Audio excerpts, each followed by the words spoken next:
Hello, I'm Michael Tinker, an engineer with CA Datacom.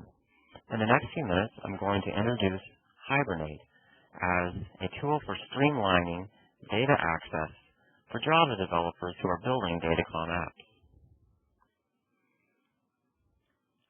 I'll begin by mentioning a common pain point for Java developers where their object model doesn't map directly onto the relational schema of a database. Hibernate is a popular open source solution for this object relational mapping problem. We'll see that Datacom can be easily integrated with Hibernate, which allows Java programmers to seamlessly transfer their existing skill set into building Datacom apps without any special expertise needed.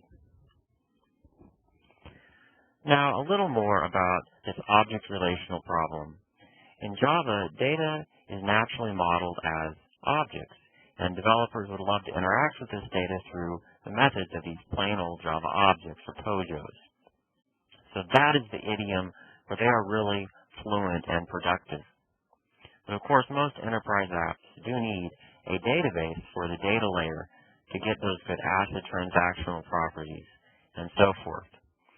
That's necessary, but requires extra work from our Java programmers because now they need to map between the sort of raw bytes that get semantics from the database schema and these Java objects. And that's the object relational mapping problem.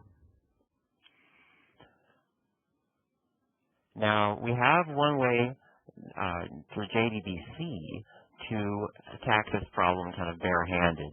Our relational databases will speak some dialect of SQL so that developers can issue SQL statements from within a Java program through JDBC, get back sort of raw bytes, and then use the schema semantics to interpret those bytes.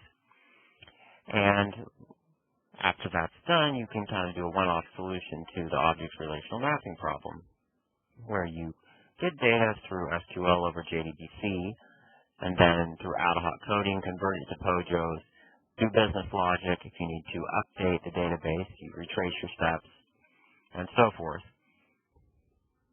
Now, done carefully, that can be adequate, but every time the database schema changes, you'll have to rewrite the code.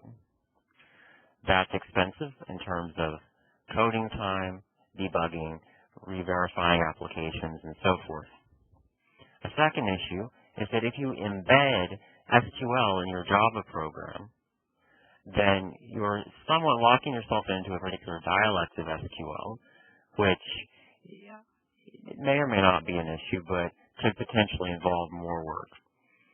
In any case, these kind of ad hoc object relational mapping solutions have the typical problems that arise when there's a lack of standardization at some interface in the application stack. So the open source community addressed this standards vacuum with the Hibernate project. And Hibernate provides a standard way of solving the object relational mapping. From the developer perspective, what happens is that you're no longer embedding SQL in your programs. You're now writing something called the Hibernate query language, which is database agnostic. And even better, the transactions with the database that Hibernate sits in front of consist of just manipulating POJOs. To step in the weeds for one moment, here is a code fragment that's using Hibernate. And a developer will notice we're not writing SQL anymore. We now have a little HQL. The query is not returning raw bytes that need to be interpreted to the database schema. We're getting a list of objects. And best of all, we can now interact with those objects through their methods. So to see the whole picture, what we've got is a database with Hibernate providing a sort of abstraction, a layer between that application and the database. We have to configure Hibernate a little bit because Hibernate does use JDBC to communicate with the database behind the scenes. So we have to specify where the JDBC driver is, and we need to provide a dialect class that will allow Hibernate to get around any kind of idiosyncrasies in the database's SQL dialect. We'll also, for each table we want to use, need to provide a mapping XML file to describe that table's schema, but the end point is we have accelerated our developers' productivity and also allowed the database schema to evolve more easily because we now are simply updating XML instead of rewriting code. Can we do this with Datacom? Certainly. We know that Datacom has JDBC interface provided by server and an associated JDBC driver.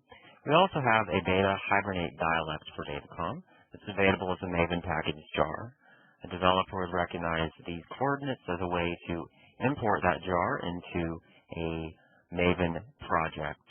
And then the XML to configure Hibernate for Datacom with both the JDBC driver and the dialect in hand is quite simple, just a couple of lines specifying the names of those Java classes.